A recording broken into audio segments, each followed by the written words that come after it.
Oxford Review finds mindfulness teaching doesn't work. And I went, yeah, obviously, you don't teach mindfulness, you experience and practice. And so, even the top bods at what's supposed to be a prestigious university, and I'm sure it's probably the reporter, but the fact that that statistic even exists shows that at the highest level of academia, there isn't even an awareness of how you would be mindful. And let's just hang on. Let's just start off with the fact we don't actually know that the survey was well run and ethical, and that the facts can be taken as gospel. Yeah, yeah, yeah. That's fair enough. I mean, any statistic is only as good as its sample size. So, but my point being that the association with teaching mindfulness is a thing I was making light of, because I think you have to practice it rather than teach it. I agree. And also, I don't think, generally speaking, the people that teach mindfulness in education or educational settings are necessarily mindfulness practitioners. No, absolutely. All right, well, look, I'll go first, and then we can go around and give us your tip or top tips. Okay, so before our show today, I Googled 5 steps to mental well-being, and it gave me these. And these seem like very good things, and I know the reasons why. So the first one is connect with other people. Good relationships. Bob talked about it in the Blue Zones. We've all mentioned it, but good relationships are important for your mental well-being. In the brain, the chemical oxytocin, the hormone oxytocin is what you release when you're in friendly relationships. Be physically active. It's not just great for your physical health, it's actually great for your mental health, because it causes your brain to wake up, shall we say. Learn new skills. A lot of us we've talked about today have spoken about the importance of agency, and I've struggled to understand how I make you begin down the mental health path. But actually, there's an easier way around the problem.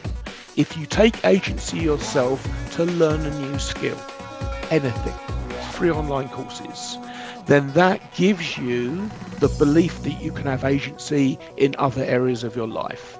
Then last one, or second to last, is give to others. Basically, if all you can give is your undivided attention, then that's what you give. And the other one is pay attention to the present moment, which is the mindfulness thing. So let's go Chris first. Do you want me to comment on those? Not on those, no. Your things that you would advise. Get to know yourself. Start being aware of how you feel in certain situations. The ones that make you happy, brilliant, job on, carry on with them. The ones that you're uncomfortable in or you feel under pressure in or they don't make you happy, start looking at what you can do differently. That would be my first thing to help with your mental health. I think the other thing is to understand that it's okay to ask for help. It doesn't have to be through an agency. It doesn't have to be, you don't have to let work know, but you do, if you need help, you do have to ask for it. You do need to be able to find it. And there's always free access from Samaritans or, crisis team, but please, if you make the call. I think, I agree with everybody. Nature, going for a walk, even if you take apart the fact that, we automatically relax when we're in nature, the chemicals that we get from the trees are all good for us. If we're suffering with anxiety or stress, the action of walking helps to stop the production of adrenaline, and it slows our brain down. So then we can start to think clearly, and then we can start to problem solve our way out of it. So it's a really good tool for overcoming how we're feeling.